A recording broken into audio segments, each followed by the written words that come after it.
اے اہل اسلام، اب اللہ اور اس کے رسول کی طرف سے ان مشرکوں سے جن سے تم نے عہد کر رکھا تھا بیزاری اور جنگ کی تیاری ہے،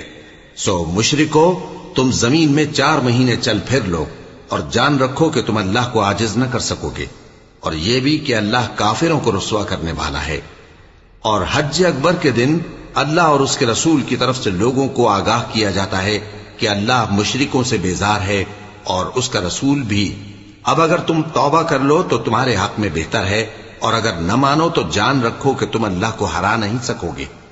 اور اے پیغمبر، کافروں کو دکھ دینے والے عذاب کی خبر سنا دو۔ البتہ جن مشرکوں کے ساتھ تم نے عہد کیا ہو اور انہوں نے تمہارا کسی طرح کا قصور نہ کیا ہو اور نہ تمہارے مقابلے میں کسی کی مدد کی ہو، تو جس مدت تک ان کے ساتھ عہد کیا ہو اسے پورا کرو، کہ اللہ پرہیزگاروں کو دوست رکھتا ہے۔ پس جب عزت کے مہینے گزر جائیں تو مشرکوں کو جہاں پاؤ قتل کر دو، اور ان کو پکڑ لو اور گھیر لو، اور ہر گھات کی جگہ ان کی طاق میں بیٹھے رہو۔